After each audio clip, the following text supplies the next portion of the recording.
ഇപ്പോഴും ഞാൻ താഴെ കിടക്കുമ്പോഴത്തെ മുകളിൽ അവളുണ്ട്, ഈ റൂമിലുണ്ട്.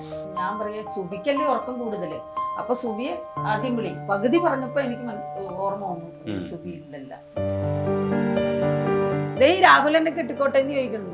അപ്പൊ ഞാൻ പറഞ്ഞു നല്ല കാര്യല്ലേ മോനെ, അവനെ എനിക്ക് അറിയുകയും ചെയ്യാം. അപ്പൊ ഞാനും കല്യാണമൊന്നും വേണ്ട, സുബിയും വേണ്ട, നമുക്ക് ആ പീരീഡ് കഴിഞ്ഞു അല്ല എന്നുള്ള ധാരണയിലിരിക്കുന്ന സമയത്താണ് ഞങ്ങൾ ഒരുമിച്ച് ട്രാവൽ ചെയ്യണേ, അങ്ങനെ പ്രേമിക്കാനായിട്ട്. മനുഷ്യനാവണ്ട ആദ്യം, എന്നിട്ട് ഉണ്ടാക്കുന്ന വിലയൊക്കെ. അവർക്ക് എപ്പോഴും പുറത്തു പോയിട്ട് തിരിച്ചു വരുമ്പോ ഒരു പുതിയ ഡ്രസ് ഇട്ട് വരണം, അങ്ങനെ കാനഡ പോയപ്പോഴും മേടിച്ചു. ഇത് ലാസ്റ്റ് ഒരു പരിപാടിക്ക് ഇട്ടതാ. ഏത് രാജ്യത്ത് ചെന്നോ ആ രാജ്യത്തെ ഇംഗ്ലീഷ് പറയും. സുബി ചെയ്യാത്ത ഒറ്റ കാര്യമുള്ളൂ, പാട്ടുപാടാൻ അറിഞ്ഞൂടാ. കുറെ ഡ്രസ്സൊക്കെ എല്ലാവർക്കും ആയിട്ട് കൊടുത്തു. ഇനി ചിലതൊക്കെ ബാക്കിയുണ്ട്. രാഹുൽ കൊണ്ടുപോകാൻ വെച്ചിരിക്കുന്ന ഒരു ഡ്രസ്സ് കൂടെ ഉണ്ടല്ലേ? ഡോക്ടറോട് ചോദിച്ചപ്പോൾ ഡോക്ടർ പറഞ്ഞു സുബി ഭയങ്കര ഒരു കുഴപ്പമില്ല, പൊക്കോളാൻ പറഞ്ഞു. ആ പോക്കലാണ്. അല്ലെങ്കിൽ അത് കഴിഞ്ഞിട്ട് വന്ന മിനിറ്റായിരുന്നെങ്കിൽ പിന്നെയും സ്കോപ്പ് ഉണ്ട്. നമ്മളെ സംബന്ധിച്ചും യൂട്യൂബ് ചാനലിൽ നമ്മൾ സുബിയെ കണ്ടുകൊണ്ടിരുന്നു. ഈ ക്യാമറ ഉപയോഗിച്ചിട്ടായിരുന്നു സുബി ഷൂട്ട് ചെയ്തിരുന്നപ്പോൾ നമുക്ക് ഇതിനകത്ത് തൊടുമ്പോഴൊക്കെ നമുക്കൊരു വല്ലാത്തൊരു ഫീലാണ്. KS പ്രസാദ് എന്നോട് പറഞ്ഞൊരു കാര്യമുണ്ട്, നമുക്ക് കോമ്പയർ ചെയ്യാൻ വേണമെങ്കിൽ രഞ്ജിനിയെ കിട്ടും, ഡാൻസ് കളിക്കാൻ നമുക്ക് വേറെ ആരെങ്കിലും കിട്ടും, കോമഡിക്കും നമുക്ക് ആരെങ്കിലും കിട്ടും. പക്ഷെ ഇതെല്ലാം കൂടി ചെയ്യണത് ഇവള് മാത്രമേ ഉള്ളൂ, ഇവക്ക് പകരം ഇനി ഒരാളില്ല. സുബി സുരേഷിന്റെ വീടിന്റെ മുമ്പിലാണ് രാഹുൽ നിൽക്കുന്നത്. ചില ഓൺലൈൻ മീഡിയക്കാരൊക്കെ രാഹുൽ എവിടെയെന്നൊക്കെ ചോദിച്ചിട്ട് വാർത്തകൾ ചെയ്യുന്നുണ്ട്. പോസിറ്റീവായിട്ടാണ് വാർത്ത, അങ്ങനെയാണ് നോക്കി കാണുന്നത്. രാഹുൽ ഇവിടെ തന്നെ ഉണ്ട്. രാഹുൽ ഈ ചുറ്റുവട്ടത്തൊക്കെ ഉണ്ടെന്നുള്ളതാണ് രാഹുൽ പറയുന്നത്. അതെ, എളുപ്പത്തിൽ വന്ന് നോക്കിയിട്ട് പോകാൻ പറ്റും. ഇവിടെ എറണാകുളം പോകുമ്പോഴൊക്കെ വരുമ്പോ ഉള്ള പോലെയൊക്കെ വന്ന് കയറും, ചിലപ്പോ കയറും ചിലപ്പോ കയറില്ല. അപ്പൊ രാഹുൽ ഈ ചുറ്റുവട്ടത്തൊക്കെ തന്നെ ഉണ്ട്. രാഹുലിൻ്റെ മനസ്സിൽ ഓർമ്മകളും ഇഷ്ടങ്ങളും ഒക്കെ അതേപോലെ തന്നെ നിലനിൽക്കുന്നുണ്ട്. നിങ്ങൾ ആരും ആശങ്കപ്പെടേണ്ട, സുബിയുടെ എല്ലാ തരത്തിലുള്ള ആരാധകരും ആശങ്കപ്പെടേണ്ട കാര്യമില്ല.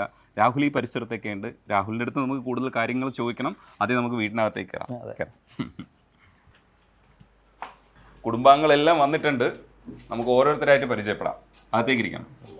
അമ്മ, ഈ ഫോട്ടോ ഒരു മരിക്കുന്നതിന് കുറച്ച് മുമ്പ് ഒരു സ്റ്റേജിൽ ചെന്നപ്പോൾ ഒരു കൊച്ചു വരച്ചു കൊടുത്താണ്. ഇതിപ്പോ സുബിയുടെ അമ്മ എല്ലാവർക്കും അറിയാം, രാഹുലിനെയും ഏറെക്കുറെ കണ്ടിട്ടുണ്ട്. എബിയും എനിക്ക് തോന്നുന്നു ഫ്ലവേഴ്സിന്റെ പരിപാടിയിൽ എബിയും വന്നിട്ടുണ്ടായിരുന്നു. ആൻഡ്രി ഉണ്ടായിരുന്നു അല്ലേ? ഇത് നൈലാണ്. നൈലിന്റെ ഇവിടുത്തെ പേര് ചക്കര എന്നാണോ? ചക്കര പേര് പറയോ? ചക്കര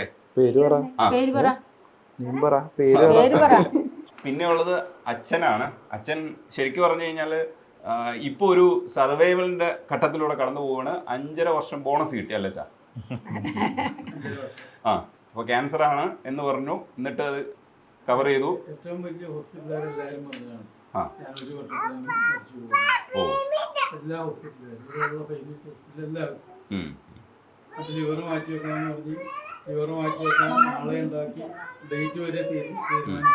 ഇവിടെ ഒരാൾ ഭയങ്കര ബഹളാണ്. ശരിക്കും ഈ സുബി ഒരു പരിപാടിയിൽ അമ്മ പറഞ്ഞിട്ടുണ്ട്, ഇവള് ശരിക്കും സുബിയെ പോലെയാണ് എന്ന് പറഞ്ഞിട്ടുണ്ട്. എല്ലാ കാര്യത്തിലും എന്തൊക്കെയാണ് സിമിലാരിറ്റീസ്? നമ്മളൊരു സാധനം അവളുടെ കയ്യിൽ നിന്ന് മേടിച്ചാൽ അപ്പൊ അവള് ബോധം കെടും. പിന്നെ അത് മറ്റൊക്കെ ഉണ്ടായി ചെറുപ്പത്തിലുള്ള സ്വഭാവം.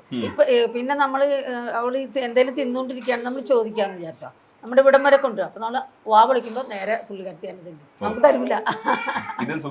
അതൊക്കെ സുബിക്കുണ്ടായിരുന്നു. എബി, ഈ നൈലിന്റെ ഒരു സ്വഭാവവും സുബിയുടെ സ്വഭാവവും തമ്മിൽ ഒരുപാട് സിമിലാരിറ്റീസ് ഉണ്ട്. സുബി തന്നെ പറഞ്ഞിട്ടുണ്ടായിരുന്നു എന്നെ പോലെയാണെന്ന് പറഞ്ഞിട്ടുണ്ടായിരുന്നു. ശരിക്കും അങ്ങനെയാണോ? അങ്ങനെ തന്നെയാണ്, ഏകദേശം സ്വഭാവം വാശിയൊക്കെ ഉണ്ട്. എബിയായിട്ട് അടിയായിരുന്നു എന്നുള്ളത് സുബിയും ഇയാളും അടി എന്റെ അടുത്ത്. സുബിയുടെ ആ പ്രായത്തിലുള്ള ഒരു ഫോട്ടോയാണ് ഇരിക്കുന്നത്. ഈ പ്രായത്തിലുള്ള നോക്ക്, അതുപോലെ തന്നെ ആണ് അത്. ഓ, ഇതേപോലെ തന്നെയാണ്. ഒന്ന് കാണട്ടെ, ഞാൻ ഇതേപോലെ തന്നെയാണോ നോക്കട്ടെ. ഒന്ന് കാണിക്കോ, ഒന്ന് മുഖം കാണിക്കോ, ഇതേപോലെയാണോ? ഭയങ്കര ആക്റ്റീവാണ് കേട്ടോ അയാള്. ഈ ഇടയ്ക്ക് സുബി ഈ പഴയ കാര്യം പറയുമ്പോ അലമാരയിൽ ഒരിക്കൽ എബിയെ പൂട്ടിയിട്ട വിവരം പറഞ്ഞു കളിക്കുന്ന കുഞ്ഞിലെ ഞങ്ങള് കളിക്കുന്ന സമയത്ത്. പ്രായ വ്യത്യാസം നിങ്ങൾ തമ്മില് 6.25 വയസ്സ്. അപ്പൊ അതെന്തായിരുന്നു സംഭവം? ഞങ്ങള് ഹൈഡ് ആൻഡ് സീക്ക് കളിക്കണായിരുന്നു. അപ്പൊ അങ്ങനെ ഞാൻ എന്നെ അലമാരിയിൽ വെച്ച് പൂട്ടിയിട്ട് പുള്ളിക്കാരത്തി മറന്നുപോയി. കഴിഞ്ഞപ്പോ അമ്മൂമ്മ വന്നിട്ട് വഴക്കൊക്കെ പറഞ്ഞ് അന്ന് അന്ന് ഞാൻ ഹസ്ബൻഡ് ഹോസ്പിറ്റലായിട്ട് ഞാൻ അവിടെയാണ്. അപ്പൊ ഇവര് കളിച്ചതാണ്. അപ്പൊ അതായത് ആരും ആ പ്രായത്തില് ആരും കാണരുത്, ഒരിക്കലും കണ്ടുപിടിക്കരുത്, അതിനുവേണ്ടി പൂട്ടി വെച്ചതാണ്. ഈ ഇവിടെ കുറേ മൊമെന്റോസ് ഉണ്ട്. എനിക്ക് തോന്നുന്നു കുറേ കാര്യങ്ങളിൽ രാഹുലിനും നേരിട്ട് അറിയാവുന്ന കുറേ മൊമെന്റോസ് ഉണ്ട്. ഇതൊക്കെ ഒന്ന് ഓർത്തെടുക്കണം കേട്ടോ.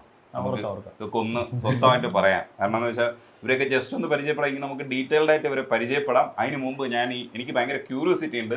ഇവിടെ ഇരിക്കുന്ന കുറെ ട്രോഫികളും മൊമെന്റോസും കുറെ ഉണ്ട്. മുകളിലും കുറച്ചുണ്ട്. സുബി അവനും കൂടെ, അവൻ തന്നെ കണ്ട. ഓ ഇത് രണ്ടുപേരും കൂടെ ഉള്ള ഫോട്ടോ. ഇത് അടിപൊളി കേട്ടോ.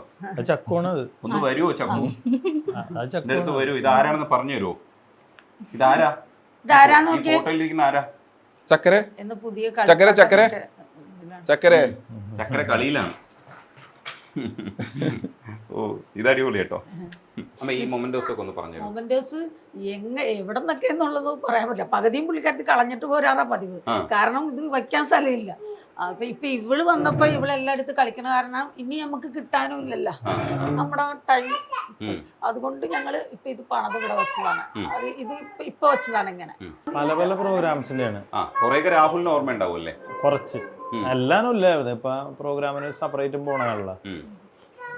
ഏറ്റവും പെട്ടെന്ന് പറയാവുന്ന ഇത് എനിക്ക് കിട്ടിയതാണ്. ഞാൻ പ്രോഗ്രാം കോർഡിനേറ്റർ ആയിരുന്നു.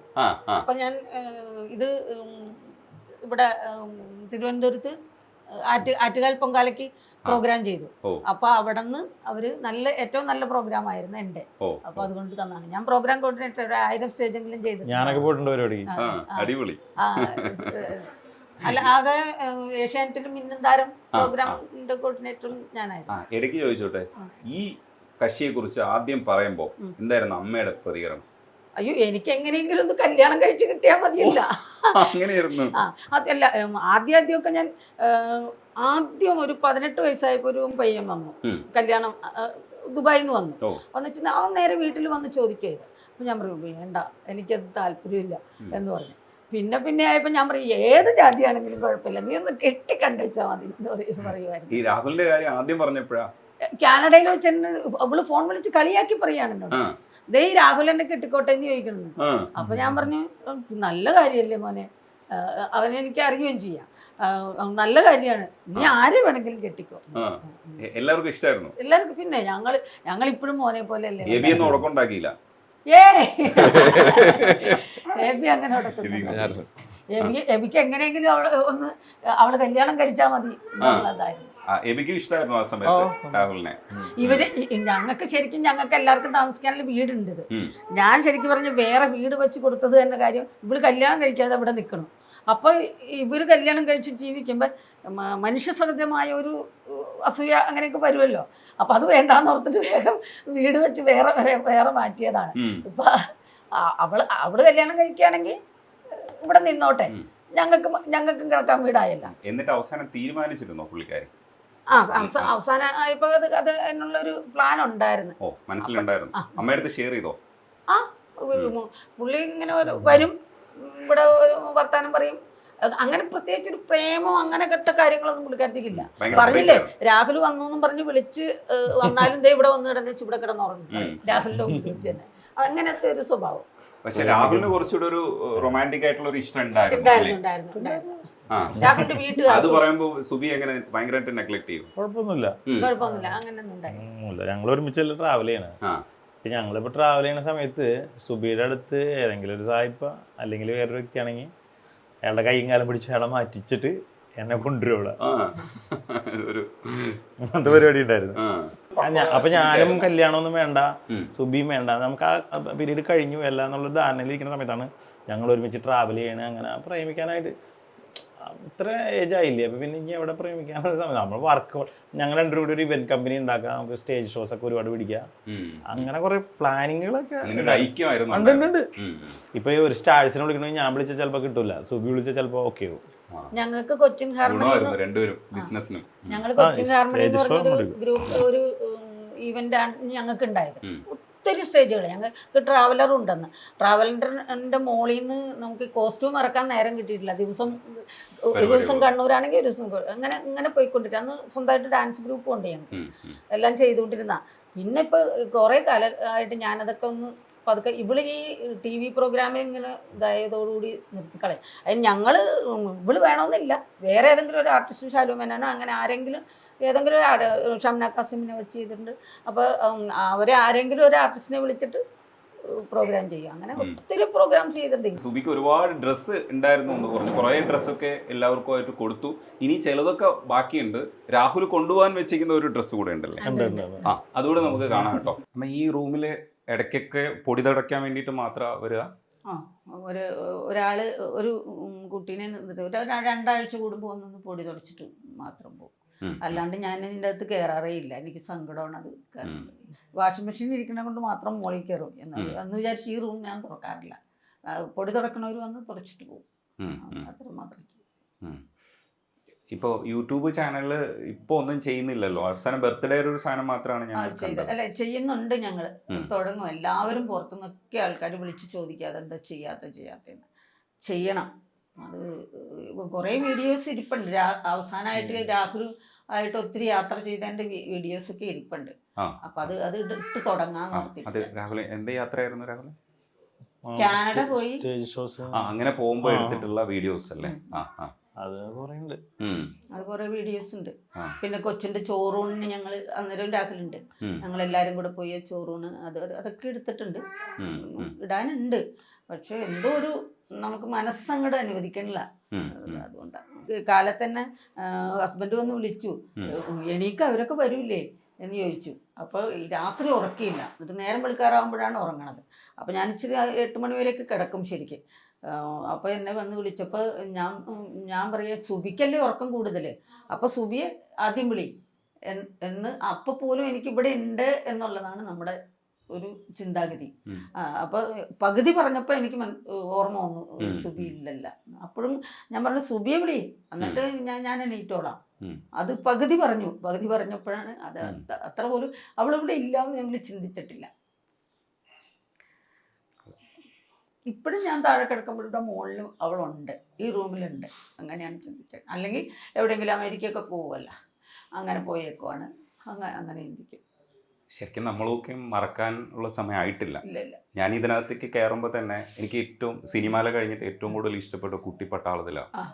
കുട്ടിപ്പട്ടാളത്തിൻ്റെ കൗണ്ടർ കണ്ടിട്ട് ഞാൻ അസാധ്യമായിട്ട് ടെലിവിഷനിൽ നമ്മൾ പ്രവർത്തിക്കുമ്പോൾ ഈ പരിപാടികൾ എന്താണെന്ന് അറിയാൻ വേണ്ടിയിട്ടല്ലാതെ നമ്മൾ കുത്തിയിരുന്ന് കാണില്ല. പക്ഷെ ഞാൻ അതിനകത്ത് ഈ സുബിയും പിള്ളേരും തമ്മിലുള്ള കൗണ്ടറുകളില്ലേ ഭയങ്കരമായിട്ട് ഇരുന്ന് കണ്ടത്. അത് KS പ്രസാദ് എന്നോട് പറഞ്ഞൊരു കാര്യമുണ്ട്. കുറച്ച് ദിവസം കഴിഞ്ഞ് വന്നു പറഞ്ഞു,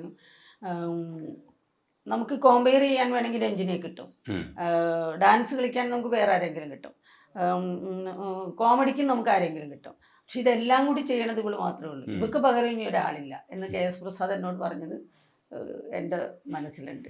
ഇതെല്ലാം കൂടി ചെയ്യുമല്ല അത്. എന്നാൽ വീട്ടിൽ അങ്ങനെ കോമഡിയൊന്നും അല്ല.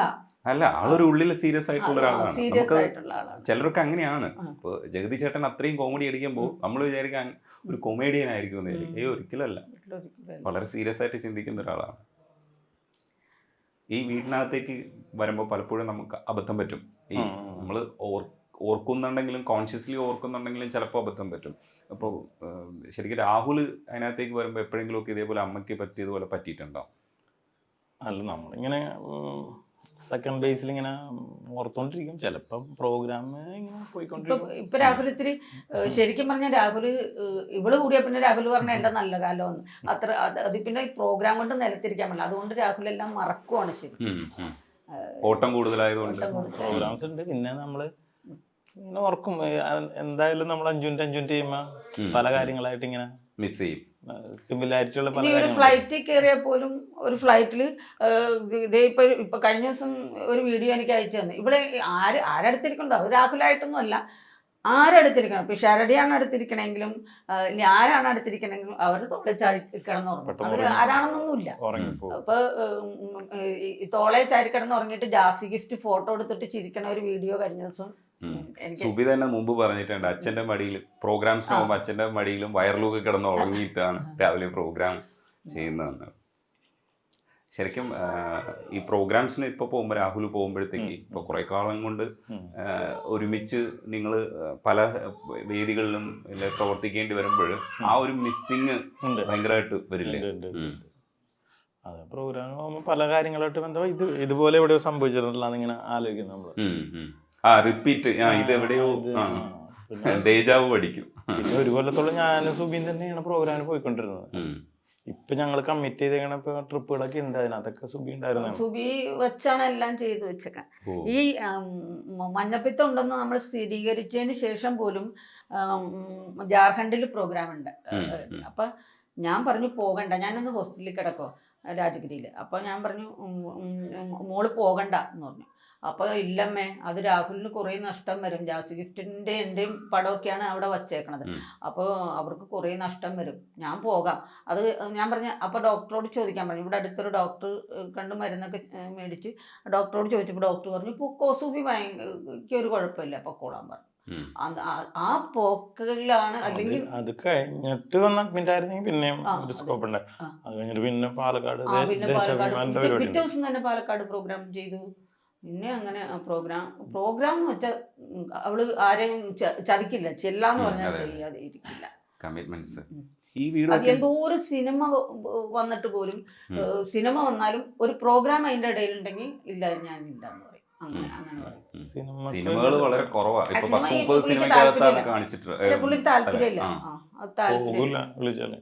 എന്തോ ഒരു സിനിമ അതെ അതെ അതെ, ഒരു ഡേറ്റ് കൊടുത്തിട്ട് ആ ഡേറ്റ് ഇപ്പുറത്ത് കൊടുത്തു കഴിഞ്ഞാൽ എന്തിനാ വെട്ടം പടത്തിൽ ശരിക്കും പറഞ്ഞ ശ്വേത കൊണ്ടല്ലേ ഡാൻസ് കളിക്കുക. അപ്പൊ അതിന്റെ വെട്ടം പടത്തിന്റെ കുറച്ച് മുമ്പ് കൈരളിയുടെ ഒരു ഷോ, കൈരളിയുടെ 10ാം വാർഷികമോ ഏതാണ്ട് ബോൾഗാട്ടിയിൽ വെച്ച് നടന്നു. അപ്പോഴാണ് സുബിയുടെ ഡാൻസ് ആദ്യമായിട്ട് ദിലീപ് കാണുന്നത്. അപ്പൊ ദിലീപ് നേരിട്ട് വിളിച്ചു, പ്രിയദർശനും വിളിച്ചു. ആ ഒരു റോള്, അതായത് പെങ്ങട. പിന്നെ അവരത് വെട്ടിക്കുറയ്ക്കുക ചെയ്തേ. സുബി ആയിരുന്നെങ്കിൽ അത് കൂടുതലാക്കിയേനെ. ആ വെട്ടം പടത്തിൽ ദിലീപിൻ്റെ പെങ്ങളായിട്ട് ഉള്ള റോള് ശരിക്കും സുബിക്ക് വെച്ചതാണ്. എന്ത് ചെയ്താൽ ഇവിടുന്ന് ഞാൻ പറയേണ്ടി പോകാം, നമുക്ക് ഞാൻ കൂടെ വരാം, ഞങ്ങളെല്ലാവരും കൂടെ പോകാമെന്ന് പറഞ്ഞിട്ട് അവള് പോയില്ല. അവൾക്ക് എന്തോ എങ്ങനെ താല്പര്യം. അത് ലേസ തൃഷയുടെ ഫസ്റ്റ് പടം. അത് അന്നേരം അതില് പിന്നെ പോയി ചെയ്തു, ചെന്നൈ പോയി ചെയ്തു. അതിൽ തന്നെ ഒരു ബിക്കിനി ഇട്ടുള്ള ഒരു ഡാൻസ് ഉണ്ടായിരുന്നു. അപ്പൊ അന്ന് സുബി പറയും, ഇപ്പോഴാണ് ഈ സുബി ചെയ്യട്ടോ. അന്ന് സുബി പറഞ്ഞു ഞാൻ ചെയ്യില്ല. അപ്പൊ കൊച്ചിൻ കനീഫ ഉണ്ട്, നന്ദു ഉണ്ട്. അപ്പൊ അവര് പറഞ്ഞു നിനക്ക് പറ്റില്ലെങ്കിൽ പറ്റില്ലെന്ന് പറയാ എന്ന് പറയാം. എന്നിട്ട് സുബി കയറിയില്ല അതിൻ്റെ അകത്ത്. അത് അങ്ങനത്തെ ഡ്രസ്സുകളൊക്കെ ആയിരുന്നു അത്. പക്ഷെ കടൽ തീരത്താണ്, അത് ആ ഡ്രസ്സ് അവിടെ ആവശ്യമാണ്. അത് സുബി എന്നിട്ട് കയറിയില്ല. പിന്നെ വേറൊരു ഡാൻസ് ചെയ്തുകൊണ്ടിരുന്നപ്പോഴത്തേക്കും സുബി ഈ കലാമാസ്റ്ററാണ് കൊറിയോഗ്രാഫി. അപ്പോൾ സുബി പുറകയിലാണ് നിൽക്കണേ. എവിടെ ഇടിച്ചു കയറി ചെല്ലൊന്നുമില്ല, പുറകയിൽ നിൽക്കുകയാണ്. അപ്പോൾ പ്രിയദർശൻ പറയും അത് ആർട്ടിസ്റ്റാണ്, അവർ മുമ്പിൽ നിർത്ത് എന്ന് പറഞ്ഞു ആ ഡാൻസിന് മുമ്പിൽ നിർത്തിയത്. ഈ വീട് വെക്കുന്ന സമയത്തൊക്കെ സുബി ഡയറക്റ്റ് ചെയ്തോ? അമ്മയ്ക്ക് അത്യാവശ്യം കേപ്പബിലിറ്റി ഉണ്ടെന്ന് എനിക്കറിയാം. വീട് വെച്ചതല്ല, ഇത് മേടിച്ചതാ, വാങ്ങിച്ചതാണ്. കാര്യം ഞങ്ങൾക്ക് വീട് വെച്ച് വിൽപ്പനയൊക്കെ ഉണ്ടായി, എന്നാലും ഇത് ഞങ്ങൾ വാങ്ങിച്ചതാ.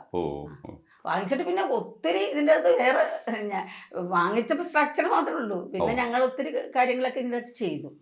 അല്ല, അതിലൊക്കെ അമ്മയുടെ അഭിപ്രായം വീട് കണ്ടത് കയറി താമസത്തിന്റെ അന്നാണ്. അവള് അങ്ങനത്തെ ഒരു കാര്യത്തിൽ ഇടപെടും. പ്രോഗ്രാം അല്ലാതെ ഒരു കാര്യത്തിൽ അല്ല, പൈസ ഇടപെടില്ല. പൈസ കൊണ്ടുവരും, എൻ്റെ കൈ തരും. അത് ATM കാർഡ് യൂസ് ചെയ്യാൻ അറിയാൻ പാടില്ല എന്ന് പറഞ്ഞാൽ ആരെങ്കിലും വിശ്വസിക്കുമോ? അവസാനം ഒരു 5-6 മാസമാണ് ഇല്ല, ATM കാർഡ് പോലും യൂസ് ചെയ്യില്ല. കാരണം കാശും ATM-ഉം ഞാൻ കൂടെ പോണവരുടെ കൈ കൊടുക്കും. അല്ല, എന്താ വെച്ചാൽ അവളതൊന്നും കാശിൻ്റെ എന്തെങ്കിലും ഒരു കാര്യം ഞാൻ പറയാം. ഇന്ന സ്ഥലത്ത് 5 സെന്റ് ഭൂമി മേടിച്ചിട്ടുണ്ട്, ഞങ്ങൾക്ക് റിയൽ എസ്റ്റേറ്റ് ഉണ്ടല്ലോ, അപ്പം ഞങ്ങളതുകൊണ്ട് ചെയ്യുന്നതാണ് അതൊക്കെ. മേടിച്ചിട്ട് ഇതൊന്നും എന്നോട് പറയണ്ട, എനിക്ക് കേൾക്കുകയും വേണ്ട, എനിക്ക് അതിനെക്കുറിച്ച് അറിയുകയും വേണ്ട അങ്ങനെ. അപ്പോൾ ഇനി കാശില്ലാന്നും പറയാൻ പറ്റില്ല. അയ്യോ ഈ മാസം എങ്ങനെ ലോൺ അടയ്ക്കും അതും പറയാൻ പറ്റില്ല, എനിക്ക് കേൾക്കണ്ട എന്ന് പറയും. അത് പുള്ളിക്കാരത്തി അതിലൊന്നുണ്ട്. പുള്ളിക്കാരത്തിക്ക് ആകെ പ്രോഗ്രാം ആയിരുന്നു. ഫെബ്രുവരിയിൽ മരിക്കണ ടൈമില് ഇഷ്ടംപോലെ പ്രോഗ്രാം ഉണ്ടായിരുന്നു. ഒരു പ്രോഗ്രാം സുബീനെ വെച്ച് തന്നെ ആ മാസം ഒരു 10 പരിപാടിയെങ്കിലും ഉണ്ടായി കാണണം. പക്ഷെ സുബിക്ക് നമ്മൾ TV ആർട്ടിസ്റ്റുകൾക്ക് അതിന് മാത്രം കാശൊന്നും ഇല്ലല്ലോ. നമ്മൾ ഈ സ്റ്റേജൊക്കെ ചെയ്താണ് ഇതായത്. അതും ആദ്യമൊക്കെ സ്റ്റേജ് ചെയ്യണത് 500 രൂപയ്ക്കോ 1000 രൂപയ്ക്കൊക്കെയാണ്. പിന്നെ ചെയ്യണത് സിനിമയിലേക്ക് അവസാനം ഏറ്റവും കൂടുതൽ കാശ് സുബിക്കായിരുന്നു. അത് 2000 രൂപയായിരുന്നു. അതിൽ ടാക്സും കഴിച്ചിട്ട് 1800 രൂപ അതാണ് കിട്ടിക്കൊണ്ടിരുന്നത്. ഇപ്പോഴും ആൾക്കാർ വിചാരിക്കും ഭയങ്കര ഫസ്റ്റ് ചെയ്ത സമയത്തുള്ളത്. ഫസ്റ്റ് ചെയ്യുന്നപ്പോ 500 രൂപയാണ്. അന്ന് തിരുവനന്തപുരത്തായിരുന്നു. അത് കഴിഞ്ഞ് പിന്നെ അങ്ങോട്ട് കുറെ കാലം അങ്ങനെ നിന്നു. അപ്പോൾ ഈ നമ്മൾ ഒത്തിരി അങ്ങനെ പൈസ ഉണ്ടാക്കിയിട്ടല്ല, പുള്ളിക്കാരത്തി കൊണ്ടുവരുന്ന പൈസ അങ്ങനെ തന്നെ തരും. അത് ഇങ്ങനെ പറയും, ഞാനിവിടെ നിന്ന് കുറച്ച് പൈസ കൊടുത്തു വിടുമല്ലോ, പറയും ദേ ഒരു നാരങ്ങ വെള്ളം കുടിച്ച് അല്ലെങ്കിൽ കൂടെ ഉള്ളവർക്ക് ഇന്നത് എടുത്തു, ദേ അത്രയും പൈസ അത് എഴുതി കണക്ക് വെച്ചിട്ട് അതങ്ങ് തരും. ഇത് എന്തിനാ പറയണേ? അത് അറിയില്ല, കാശായിരിക്കണം. വെറുതെ ഇട്ട് ഒരു കാര്യത്തിനും ആഡംബരവും ഇല്ല, ഒരു കാര്യവും അധികവും വേണ്ട. ആകെ ഒരാഗ്രഹം വീട് വെക്കണമെന്നുണ്ടായില്ല, അത് ഞങ്ങളായിട്ട് സാധിച്ചു കൊടുത്തു. അത് ഞങ്ങൾ ഓടി തന്നെ ഞങ്ങളത് സാധിച്ചു കൊടുത്തു. ശരിക്കും അവർക്കൊരു വീട് വെക്കണം. അപ്പം ഞങ്ങൾ കുറേ വീടുകൾ പോയി നോക്കി. അപ്പം എൻ്റെ അമ്മ അന്ന് ജീവിച്ചിരിപ്പുണ്ട്. അപ്പം അമ്മ വരുമല്ലോ, അപ്പം താഴെ 2 ബെഡ്റൂം വേണം എന്നുള്ളതായിരുന്നു ഞങ്ങളുടെ ചിന്ത. അപ്പം 4 ബെഡ്റൂമുള്ള പോയി. ഇപ്പം ഇതുകൊണ്ടൊന്ന് മുകളിലേക്ക് കയറാനോ തുടയ്ക്കാനോ പോലും എനിക്ക് പറ്റാത്തൊരു സ്ഥിതിയായി. ഇവിടെ വന്നു കഴിഞ്ഞാൽ എവിടെയാണ് പുള്ളിക്കാരി കൂടുതൽ ടൈം സ്പെൻഡ് ചെയ്യണം? 23 മണിക്കൂർ ഇതിൻ്റെ അകത്ത് ഉണ്ടാവും. കഴിക്കാൻ വേണ്ടി മാത്രം താഴെ അടിയിൽ ആ സോഫയിൽ എല്ലാരും വെക്കണ കുഷ്യനല്ലേ, അവള് പറഞ്ഞുണ്ടാക്കിച്ച തലോണ. എന്നിട്ട് ആ തലോണ വെച്ചിട്ട് അവിടെ കിടന്നിട്ട് ഇവിടെ തന്നെ എടുക്കണത്. ഞാൻ വന്നാല് ഇപ്പൊ ഞാൻ വരുമ്പോ അടിയിൽ നിന്ന് ഇറങ്ങി വന്നിട്ട് അവിടെ കിടന്നുറങ്ങും. വേറെ വ്യത്യാസമൊന്നുമില്ല. അങ്ങനെ പോയിട്ടൊക്കെ ഉള്ളൂ. അവിടെ നിന്ന് ഇറങ്ങി വന്ന് അടിയിൽ വന്ന് കിടന്നുറങ്ങും. അവിടെ വന്ന് കിടന്നുറങ്ങും. ഇംഗ്ലീഷോ ഹിന്ദിയോ പടം കാണും, അതാണ് കാണുള്ളൂ. പിന്നെ അതുകൊണ്ടാണ് ഈ ലോകവിവരമില്ല. ഞാൻ കുറച്ചു മുമ്പ് പറഞ്ഞു ശ്രീമതി ടീച്ചറുടെ കാര്യം ആരാന്ന് ചോദിച്ചാൽ രാഹുലിനോട് ചോദിക്കണം. അത് കൺഫ്യൂഷൻ ആയിരുന്നു. ശ്രീമതി ടീച്ചറുണ്ട്, നമ്മുടെ ശൈല ടീച്ചറുണ്ട്. 2 ടീച്ചർമാരുള്ള കാരണം പൊതുവെ പേപ്പർ വായിക്കാത്തതുകൊണ്ടും അറിയില്ല. അല്ല, ശൈല ടീച്ചറിനെ കുറച്ചുകൂടെ അറിയാം. കൊറോണ ടൈമിലൊക്കെ ഭയങ്കരമായിട്ട് തിളങ്ങി അതും അറിയില്ല, ആരെ അറിയില്ല. പേപ്പർ തൊടില്ല. പിന്നെ എന്താ വെച്ചാൽ പേപ്പറിൽ എന്തെങ്കിലും ഇതൊക്കെ വരുമ്പോൾ ഞാൻ വായിക്കും. ഇത്തിരി വായന കൂടുതലുള്ള ആളാണ് ഞാൻ. ഇങ്ങനെ വായിച്ചിട്ട് എല്ലാം പുറകെ നടന്ന് ഇങ്ങനെ പറഞ്ഞു കൊടുക്കും. അത് ഫേസ്ബുക്കിൽ ഇത്തിരി എഴുതിയേക്കണത് ഒന്നാ, അത് വായിക്കില്ല. അമ്മേ ഇത് വായിച്ചിട്ട് എന്നോട് പറഞ്ഞു തരാന്ന് പറയും, ഞാൻ പറഞ്ഞു കൊടുക്കും. അത് അന്ന് ശരിക്കും എക്സാക്ട് എന്താ സംഭവിച്ചത്? എന്നിട്ട് രണ്ടുപേരെയും ടീച്ചർ വന്ന് എനിക്ക് മിക്കവരും അറിയാം. വന്നപ്പോൾ തന്നെ അത് വലിയൊരു ഫംഗ്ഷൻ ആയിരുന്നു. അവിടെ പൊളിറ്റീഷ്യൻസ് ഒക്കെ കുറേ ഉണ്ടായിരുന്നു. അങ്ങനെ വലിയൊരു ഗ്രൂപ്പായിരുന്നു, ട്രിവാൻഡ്രത്താണ്. അപ്പം ഇങ്ങനെ ഓരോരുത്തർ വന്നുകൊണ്ടിരിക്കുകയാണ്. ജില്ലാ സെക്രട്ടറി വന്ന് CPM പിന്നെ അത് കഴിഞ്ഞിട്ട് വന്ന് ടീച്ചർ വന്നപ്പോൾ സുബിക്ക് ആളെ പിടിയിട്ട് ആരോ ആണ് അങ്ങനെ അറിയാം. ആരോ അതറിയാം, വലിപ്പം അറിയാൻ പാടില്ല ആളുടെ. എന്താണ് സംഭവം എന്നറിയാൻ പാടില്ല. ഒന്ന് ഫോട്ടോ ഒക്കെ എടുത്ത് ഞാനും ഫോട്ടോ എടുത്ത് മനോജ് ഒക്കെ ഉണ്ടാ സമയത്ത് ഞങ്ങൾ ഒരുമിച്ച് ഫോട്ടോ ഒക്കെ എടുത്ത് മനോജിനൊക്കെ ആളെ പിടിയിട്ട് ഞാനൊക്കെ പിന്നെ ഇവരെ കാണാൻ ആഗ്രഹിക്കുന്ന ആളുകളാണ്. അപ്പോൾ ഞാൻ ചെന്നപ്പോൾ തന്നെ ഞങ്ങളൊരു സെൽഫി ഒക്കെ എടുത്ത് അത് കഴിഞ്ഞ് ഞങ്ങൾ പോയി കഴിഞ്ഞപ്പോൾ ഇതാരാണെന്ന് വെച്ച് ഞാനപ്പോൾ ഒന്ന് ചുറ്റും നോക്കി, ആരെങ്കിലും കേട്ടാ എന്ന് പറഞ്ഞ് കൈ കുടിച്ചു കൊണ്ടുപോയി. അടിപൊളി. അത് പുറം ലോകമായിട്ട് അങ്ങനെ ഒരു ബന്ധമില്ല, വാർത്തയും കാണും. അല്ല, ഡ്രസ്സ് പോലും ഞാൻ പോയി മേടിക്കും, കൊണ്ടുവന്നിട്ട് നോക്കിയിട്ട് പാകം, അല്ലെങ്കിൽ പിറ്റേ ദിവസം ഞാൻ പോയി ഒരു ഷോപ്പിങ്ങിന് പോവും. എവിടെയാണെന്നറിയോ? ഇന്ത്യ വിട്ട് പുറത്തു പോയാൽ ഷോപ്പിംഗ് ആണ്. മേടിപ്പിച്ചില്ല. അത് മേടിക്കണ അധികം കൊറോണ കഴിഞ്ഞിട്ട് പോണ ട്രിപ്പാണ്. അച്ഛന് ഷോർട്സ്, ചക്കുവിന് ഷൂ, അങ്ങനെ അവർക്ക്. അപ്പൊ എന്നോട് ചോദിക്കും എനിക്കെന്താ വേണ്ട, എനിക്കൊന്നും വേണ്ടതില്ല. അപ്പൊ ഞാൻ പറയും എനിക്കൊന്നും വേണ്ട, വിളിച്ചു ചോദിക്കും എന്താ വേണ്ടതെന്ന്. പിന്നെ അവളും അവൾക്ക് എപ്പോഴും പുറത്ത് പോയിട്ട് തിരിച്ചു വരുമ്പോ ഒരു പുതിയ ഡ്രസ്സ് ഇട്ട് വരണം അങ്ങനെ എന്നോട് പറയും. ഞാൻ പുതിയ ഡ്രസ്സ് ഇട്ടേ തിരിച്ചു വരുള്ളൂ. അത് എപ്പോഴും വരുമ്പോ അങ്ങനെ. ഒരു തവണ അമേരിക്കയിൽ ധാരാഡ്സിന്റെ പ്രോഗ്രാമിന് പോയപ്പോ കാല് ഇതായി പ്ലാസ്റ്റർ ഇട്ടേക്കുക. എന്നോട് പറഞ്ഞില്ല. 45 ദിവസം തൊട്ടുണ്ടായി. എന്നിട്ട് സ്കിറ്റ് മാത്രം കളിക്കും, ഡാൻസിന് കയറാൻ പറ്റില്ല. അങ്ങനെ എന്നിട്ട് എന്നോട് പറഞ്ഞില്ല. വന്നപ്പോ കാലയിൽ പ്ലാസ്റ്റർ ഇട്ട് വന്നേക്കണു. എന്നോട് വിളിച്ചു പറഞ്ഞൊന്നുമില്ല. അങ്ങനെ അങ്ങനെ ഇവിടുന്ന് പുറത്ത് പോകുമ്പോഴാണ് ഷോപ്പിംഗ്. ഇവിടെ ഞാൻ വിളിച്ചവരൊന്നുമില്ല. വന്ന് വിളിക്കുമ്പോൾ അമ്മ ഞാനൊന്ന് ഉറങ്ങിക്കോട്ടെ, എന്താണ്ട് 10 ദിവസം ഉറങ്ങാത്ത പോലെ ഇവിടെ തന്നെ കിടക്കുമായിരിക്കും, ഞാനൊന്ന് ഉറങ്ങിക്കോട്ടെ എന്ന് പറയും എന്നോട്. അപ്പോൾ അതുകൊണ്ട് ഞാൻ വിളിക്കില്ല. 1 മണിയൊക്കെ ആയി. ഈ ഫുഡ് സ്കിപ്പ് ചെയ്തതാണ് ഏറ്റവും വലിയ പ്രശ്നം പുള്ളിക്കാരത്തിന്. അപ്പോൾ ഫുഡ് കഴിച്ചിട്ടില്ല എന്നോർത്ത് വിളിക്കും. ലാസ്റ്റ് ആകുമ്പോൾ ഈ ബ്രദറിൻ്റെ കൊച്ചിനെ ഭയങ്കര ഇഷ്ടമായിരുന്നു. അപ്പോൾ കൊച്ചിനെ ഞാൻ ഇവിടെ കയറ്റി വിടും. എന്നിട്ട് ഞാനവിടെ വിളിച്ച് നിൽക്കും. കൊച്ചിൻ്റെ അകത്ത് കിടന്ന് ഇങ്ങനെ ഇടിക്കുമ്പോൾ എണീറ്റ് വന്ന് കൊച്ചിനെ എടുത്തുകൊണ്ട് വന്ന് അപ്പോൾ ഉറക്കത്തിൽ നിന്ന് കൊച്ചിനെ കണ്ടാൽ പിന്നെ ഓക്കെയാണ്. ഉറക്കം ഭയങ്കര ഇഷ്ടമാണ്. ഉറങ്ങലേ ഉള്ളൂ, ഫുഡ് കഴിക്കില്ല. അതായിരുന്നു ഏറ്റവും വലിയ പ്രശ്നം. ഫുഡ് കഴിക്കാണ്ടാണ് ഇങ്ങനെ ആയത്. എന്ത് ചെയ്താൽ ഫുഡ് കഴിക്കില്ല. അത് മുമ്പും ഇല്ല, അല്ല എനിക്കും കുറവാണ്. അത് പാരമ്പര്യമായിരിക്കും വേണമെങ്കിൽ. അത് കാരണമാണ് ഈ അവസ്ഥയിലേക്ക് പോയതിന്റെ പ്രധാന കാരണം. ഞാനും ഫുഡ് കഴിക്കാണ്ട് എനിക്ക് കുടലിന് ഇത്തിരി വിഷയമൊക്കെ ആയി. ഞാനും ഹോസ്പിറ്റലിലൊക്കെ കിടന്നപ്പോൾ നാൾ ആൻറ്റിബയോട്ടിക്സ് ഒക്കെ എടുത്ത് വന്നതാണ്. അപ്പോൾ അത് സുബിയും അതെ, അത് ഫുഡിൻ്റെ കാര്യത്തിൽ ഇന്നത് വേണമെന്നോ ഒന്നുമില്ല. അങ്ങനെ പുള്ളിക്കാരത്തി ആകെ കൂട്ടണത് തൈര് കൂട്ടും, പിന്നെ മുളകും ഉള്ളിയും കൂടിയൊക്കെ വറുത്തിട്ട് പുള്ളിക്കാരത്തി തന്നെ പുളിയൊക്കെ ഇട്ട് ഇടിച്ച് വയ്ക്കും. അത് ഇത്തിരി വെളിച്ചെണ്ണ ഒഴിച്ചു. ഇതുകൊണ്ട് നമുക്ക് വല്ല പ്രോട്ടീനോ നമ്മുടെ ശരീരത്തിന് വേണ്ട ഒന്നും കിട്ടുന്നില്ലല്ലോ. അതൊക്കെയാണ് വിഷയമായത്. അവിടെ ഇനിയിപ്പോൾ ഷൂട്ടിംഗ് സ്ഥലത്ത് പോയാലും കഞ്ഞി മതിയെന്ന് പറയും അവരോട്.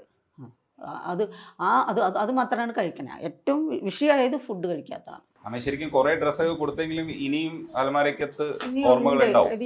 പിന്നെ ഡ്രസ്സിന്റെ എല്ലാം ആള് ആൻഡ്രിയാണ് എല്ലാം സെറ്റ് ചെയ്ത് കൊടുത്തു വിടുന്നതും. അവളൊന്നും സ്വന്തം ചെയ്യില്ല, എല്ലാം നമ്മളോട് പറഞ്ഞ് എല്ലാം ഇങ്ങനെ. NCCയിലൊക്കെ പോയ കാരണം സിസ്റ്റമാറ്റിക് ആയിരുന്നു. കാരണം ഒരു പേപ്പറിൽ നാളെ കൊണ്ടുപോകേണ്ട സാധനങ്ങൾ ബ്രഷ്, പേസ്റ്റ്, അങ്ങനെ സകലതും എഴുതും. എന്നിട്ട് അതിൽ ഓരോന്ന് എടുത്തു വെച്ചിട്ട് ടിക്ക് ചെയ്യും. അങ്ങനെയാണ് കൊണ്ടുപോവുക. അത് അവിടെ നിന്നുള്ള ഒരു ഇതാണ്. അതുകൊണ്ട് ഒരിക്കലും ഒരിടത്തും പോയിട്ട് ഇങ്ങനെ സ്പോൺസേഴ്സിനെ ബുദ്ധിമുട്ടിക്കുക, എനിക്കൊരു പേസ്റ്റ് മേടിച്ചതാ അല്ലെങ്കിൽ ഇത് മേടിച്ച അങ്ങനെ എല്ലാം ആവശ്യമില്ലാത്ത സാധനങ്ങൾ കൊണ്ടുപോകും. കുറേ ഡ്രസ്സൊക്കെ തേച്ച് ഇവിടുന്ന് കൊണ്ടുപോകും, കുറേ ഷൂ കൊണ്ടുപോകും. ആകെ ഒരെണ്ണം ഉപയോഗിച്ചിട്ടുണ്ടാവുള്ളൂ. എന്നിട്ട് എല്ലാം അതുപോലെ എങ്ങനെയായിരുന്നു ആ സമയത്ത് ഡ്രസ്സൊക്കെ എടുക്കുമ്പോൾ ഇഷ്ടം? സുബിക്ക് അറിയായിരുന്നോ? സുബിയുടെ എല്ലാ ഇഷ്ടങ്ങളും ആൻഡ്രിക്ക് അറിയായിരുന്നു അല്ലേ? വിളിക്കും. ഞങ്ങൾ അവിടെയാണല്ലോ, അപ്പൊ എന്തെടുക്കാന്ന് ചോദിച്ചു വിളിക്കും. അപ്പൊ ഞാൻ ഇന്ന ചെയ്യാ, കൊച്ചുണ്ട് എന്നിങ്ങനെ പറഞ്ഞു കഴിയുമ്പോ ഫ്രീ ആകുമ്പോ വാ, കുറച്ച് സാധനങ്ങൾ എടുത്തു വെക്കാണ്ടെന്ന് അറിയും. ഞാൻ ഒരു 10 മിനിറ്റ് കഴിയുമ്പോ തന്നെ വരും. എന്നിട്ട് അതെടുക്കണം, ഇതെടുക്കണം എന്നൊക്കെ പറയും. എവിടെയാന്നൊന്നും ആൾക്കറിയാൻ പാടില്ല, ഞാൻ എല്ലാം നോക്കിയെടുത്ത് വെച്ച് കൊടുക്കണം. അങ്ങനെയായിരുന്നു. ഓർണമെന്റ്സ് ആണെങ്കിലും അതിന് ഈ ഷൂസ് ഇട്ടാ മതി എന്ന് പറയണം. ഈ ഡ്രസ് ഇടുമ്പോ ഞാൻ എന്താ ഇടണ്ടേ, അപ്പൊ ഇന്ന ഓർണമെന്റ് ഉണ്ട്. അതൊക്കെ പുള്ളിക്കാരത്തിന്റെ ആദ്യമൊക്കെ ഞാനായിരുന്നു. അത് കഴിഞ്ഞപ്പോ പിന്നെ എന്നെ തഴഞ്ഞു. ഇവിടെ വന്നപ്പോ ഇവിടെയായി. കുറെ ഡ്രസ്സുകളുണ്ട് ഇപ്പോഴും, ഇനിയുണ്ട് കുറച്ച് ഡ്രസ്സുകളൊക്കെ ഉണ്ട്. ഇത് ഇടാത്തതാണ്. അല്ല, ഇത് ഇട്ടിട്ടുണ്ടോന്ന് എനിക്ക് ഇത് ലാസ്റ്റ് ഒരു പരിപാടിക്ക് ഇട്ടതാ. ഇത് ലാസ്റ്റ് ഒരു പരിപാടിക്ക് ഇതിന്റെ ഡ്രസ്സുകള്. ഇത് അവസാനത്തെ പരിപാടിക്ക് ഇട്ടതാണല്ലേ? ഓ, ആ കവറിൽ തന്നെ കൊണ്ടുവന്ന് അങ്ങനെ തന്നെ റൂമിൽ വെച്ചേക്കായിരുന്നു. ഓ,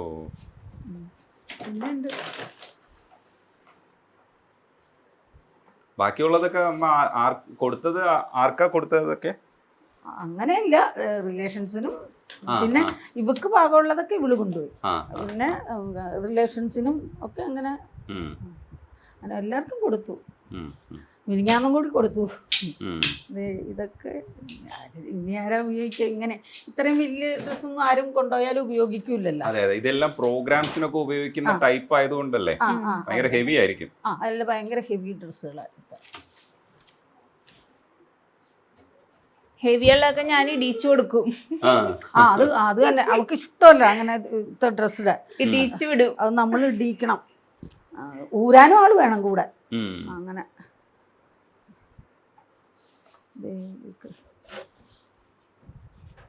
കുറേ ഡ്രസ്സുകളുണ്ട്.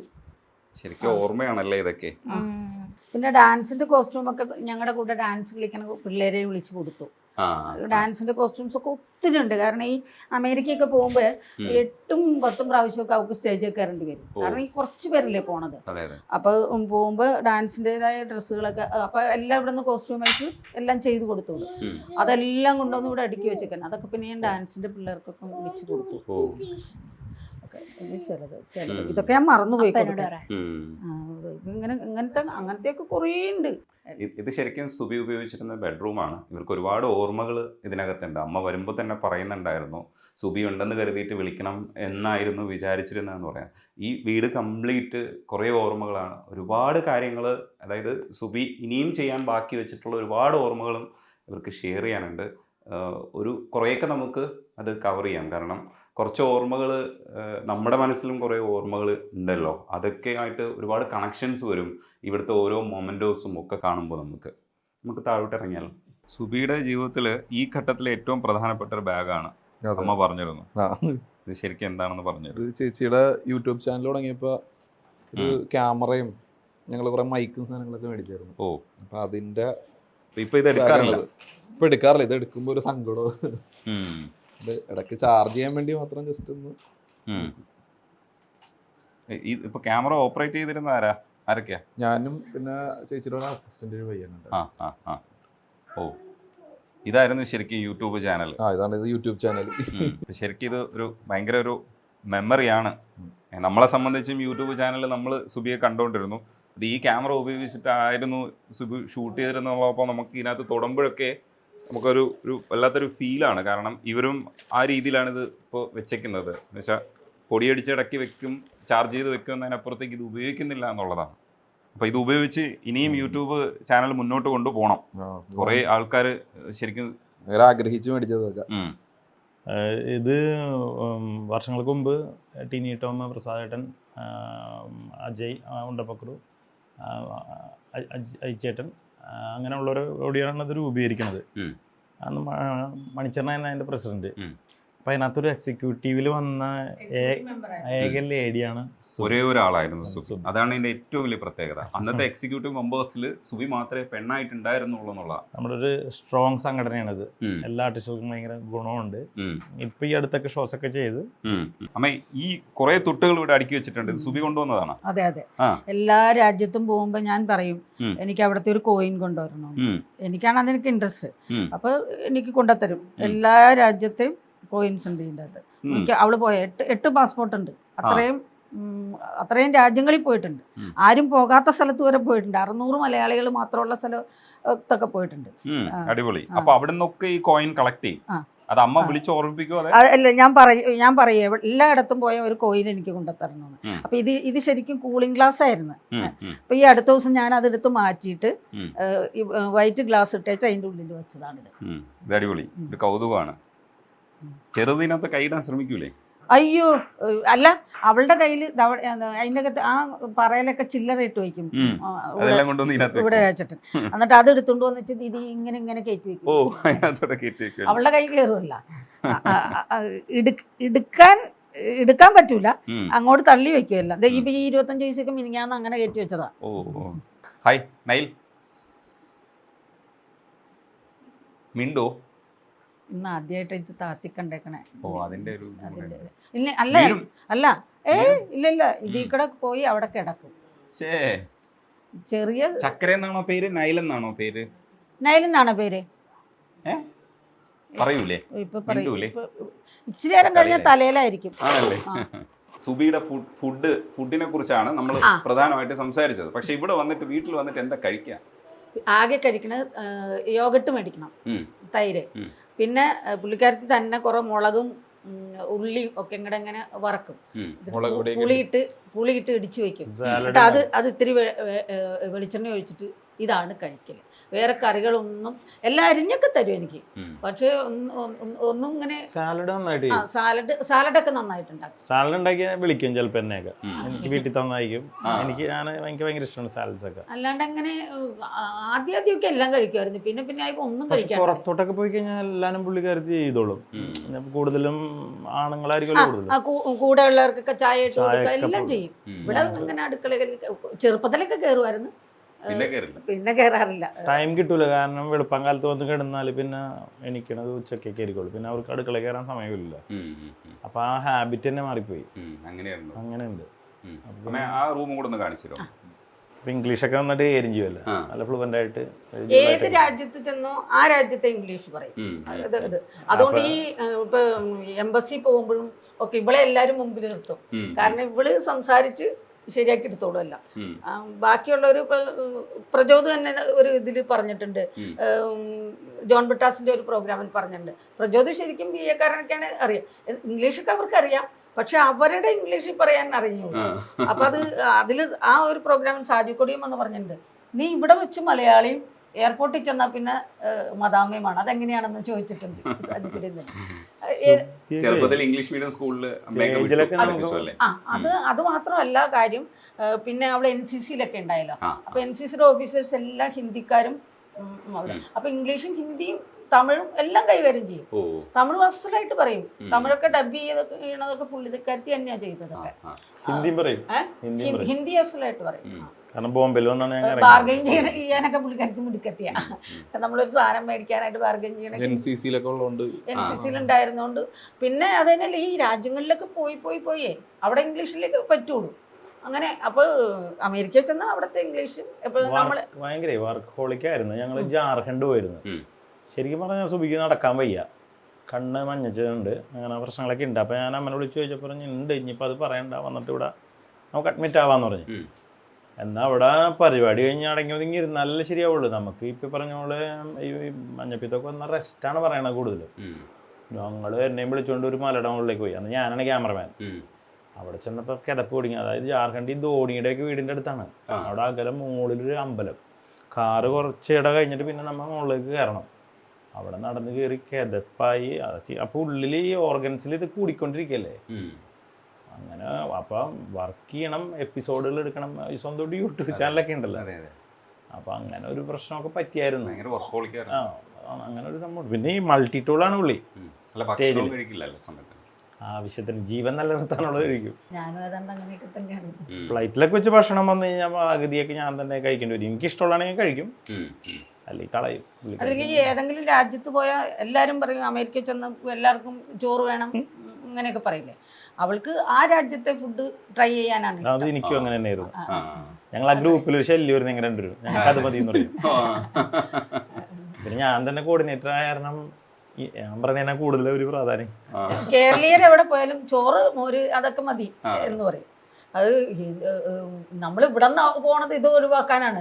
അവിടെ ചെന്ന് ഞാനത് കഴിക്കേണ്ട കാര്യം എന്താ, എനിക്ക് അവിടുത്തെ ഫുഡ് ട്രൈ ചെയ്യണം. ട്രൈ ചെയ്യലോ മാത്രമേ ഉള്ളൂ, അധികം കഴിക്കില്ല. ഇവൻ നല്ല ഡാൻസറും മിമിക്രിക്കാരനും ഒക്കെയാണ്. മിമിക്രി ഉണ്ടെന്ന് എനിക്കറിയാം, കുറച്ച് ആർട്ടിസ്റ്റുകളെ അനുകരിക്കുന്നത് ഞാൻ കണ്ടിട്ടുണ്ട്. കുറച്ചല്ല, എനിക്കിത് മനസ്സിലാകുന്നത് 6ാം ക്ലാസ്സിലൊക്കെ ആയിട്ടുണ്ട്. അപ്പൊ അന്ന് ഈ വലിയ ടേപ്പ് റെക്കോർഡറാണ് ഈ ഡബിള് കാസറ്റ് ഇട്ടുന്നത്. അപ്പം ഒരു ദിവസം ഞാൻ ഇങ്ങനെ അതൊന്ന് ഞെക്കി നോക്കിയപ്പോൾ സോമൻ, സുകുമാരൻ, അങ്ങനെ ഇങ്ങനെ കുറേ അല്ല ഇവനിത് ചെയ്യുമെന്ന് എനിക്കറിയില്ല, നമ്മുടെ മുമ്പിൽ ചെയ്തിട്ടില്ല. അപ്പൊ ഈ കുറേ ആർട്ടിസ്റ്റുകളുടെ സൗണ്ട് ഇങ്ങനെ വരുന്നു. പിന്നെയാണ് എനിക്ക് മനസ്സിലായത് ഇവനാണത് ചെയ്യണത്. അതാ റൂം അടച്ചിട്ടിരുന്ന് ചെയ്യുന്നതാണത്. അവര് പാട്ടിനോടും ഒക്കെ ഡാൻസ് നന്നായിട്ട് ചെയ്യും. സുബി ചെയ്യാത്ത ഒറ്റ കാര്യമുള്ളൂ, പാട്ട് പാടാൻ അറിഞ്ഞൂടാ. പാട്ട് പാടാൻ അല്ല പാട്ട് ഞാൻ പറയും ദൈവത്തെ ഓർത്ത് പാടരുത്. സുബി പാട്ട് പറഞ്ഞിട്ടുണ്ടെങ്കിൽ നമുക്ക് കൺസോളിലൊക്കെ അറിയാൻ പറ്റും. എഞ്ചിനീയർ എന്നെ നോക്കി ചിരിക്കണ്ടോ, കാരണം അത് മാത്രം പിച്ചോട്ടായിരിക്കുള്ളൂ. ഞങ്ങള് ജാസ് ചേട്ടൻ്റെ ഇവിടെ 7 പേരൊക്കെയല്ലേ പോണത്.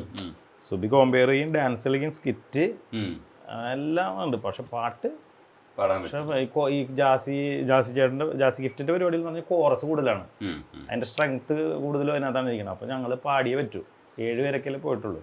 സാജി ചേട്ടൻ പാടും, അനൂപ് കോവളം പാടും. അപ്പൊ ഈ പുള്ളിക്കാരത്തിയും കയറും അതിനകത്ത്. അപ്പൊ എനിക്ക് മനസ്സിലാവും അത് മാത്രം ഓഫ് ചെയ്ത് വെച്ച് പാടിക്കും. ഈ മിമിക്രി നിങ്ങൾ രണ്ടുപേരും ചെയ്യുമായിരുന്നു ആ സമയത്ത്? എങ്ങനെയാ അറിയാമായിരുന്നു? സുബിക്ക് അറിയാമായിരുന്നല്ലോ ഈ കലാവാസന? അറിയാമായിരുന്നു. ചേച്ചി ഇല്ല ഇവൻ ശ്രീശാന്തിന്റെ ഡ്യൂപ്പി ചെയ്യണ ഇവനായിരുന്നു. അമൃതയിലെ ഒരു പ്രോഗ്രാമിന് ശ്രീശാന്തിന്റെ ഡ്യൂപ്പി ചെയ്തു. അത് ശരിക്കും ശ്രീശാന്തിനെ കളിയാക്കിയിട്ടാണ് ചേട്ടന്റെ ഒരു സ്കിറ്റ് എഴുതിയത്. അപ്പൊ ഫെഫ്കയുടെ ഒരു പ്രോഗ്രാം ആയിരുന്നു. ലാൽ സാറൊക്കെ ഡയറക്ടേഴ്സിന്റെ ഒക്കെ ഇത് വരുന്നു. അപ്പൊ അങ്ങനെ ചെയ്തിട്ടുണ്ട്. അങ്ങനെ ചെയ്തിട്ടുണ്ട്. പിന്നെ കുറെ സ്റ്റേജൊക്കെ ചെയ്തു. ഒരു സിനിമയിലും ശ്രീശാന്തായിട്ട് ചെയ്തു. ത്രീ കിങ്സ് എന്ന് പറഞ്ഞ ശ്രീശാന്ത് അല്ല, അങ്ങനെ വരുന്ന രീതിയിൽ അത് ആ ത്രീ കിങ്സിൽ ഇന്ദ്രജിത്ത് ചേട്ടന്റെ ഇൻട്രൊഡക്ഷനില് പിന്നെ അതില് ഒരു തല്ലണ സീൻ ബോൾ ചെയ്തിട്ട് വന്നിട്ട് ഒരു ഡയലോഗും ഉണ്ട്, why don't you face the bowler man. പിന്നെ ഇവര് മിമിക്രി ഒരു 3-4 സ്റ്റേജിലൊക്കെ പോയി. സ്റ്റേജിലൊക്കെ ചെന്ന് കഴിഞ്ഞപ്പോഴത്തേക്ക് എല്ലാവർക്കും ഈ പ്രോഗ്രാം കഴിയുമ്പോൾ ഗ്ലാസ്സിൽ മറ്റേ സാധനം ഇങ്ങനെ ഒഴിച്ചു വെച്ചിട്ട് അപ്പൊ ഇവനോട് പറയും ഞാൻ കഴിക്കില്ല എന്ന്. നീ എന്ത് മിമിക്രിക്കാരനാടാ, അത് പിന്നെ പോയിട്ടില്ല എന്തോരെ. അത് പിന്നെ പറയാം എന്നെ വിളിക്കണ്ട. ഒരു റിക്വസ്റ്റ് ചെയ്യട്ടെ, ഒരു സാധനം ചെയ്യാവോ? ഈ വീട്ടിൽ വെച്ച് ചെയ്യുന്നതിന് ഒരു രസം ഉണ്ടാവും. അമ്പടി കൊച്ചുകള്ളി, എന്റെ പൊന്നു തോമാച്ച, ദൈവത്തെ പിടിച്ചാണയിട്ട് പറയുന്നു, അവനല്ല ചെയ്തേ, അല്ല കുടിക്കാൻ ചായയോ കാപ്പിയോ, വരണം വരണം. വാത്സല്യത്തിലേക്ക് ഡയലോഗ് ഉറക്കണ്ടായിരുന്നു. മനുഷ്യനാവണ്ട ആദ്യം, എന്നിട്ട് ഉണ്ടാക്കുന്ന ലേമ്പിലേക്ക്. അതടിപൊളി, അത് പൊളി. ഇന്ദ്രിയത്തിന്റെ എങ്ങനെയാണോ പിള്ളേച്ച ഒരു പ്രതിയെ ചോദ്യം ചെയ്യുന്നത്? 10-30 വർഷമല്ലേ സർവീസിൽ. എടാ മീശ മാധവ, ആ മീശ ഒന്ന് പിരിച്ചാട്ടെ, കാണട്ടെ. കൊള്ളാം, നല്ല സ്റ്റൈലൊക്കെ ഉണ്ട്. നാളെ വരുമ്പോ മുഴുവനും വടിച്ചിട്ട് വരണം. Clean shave, കേട്ടോടാ.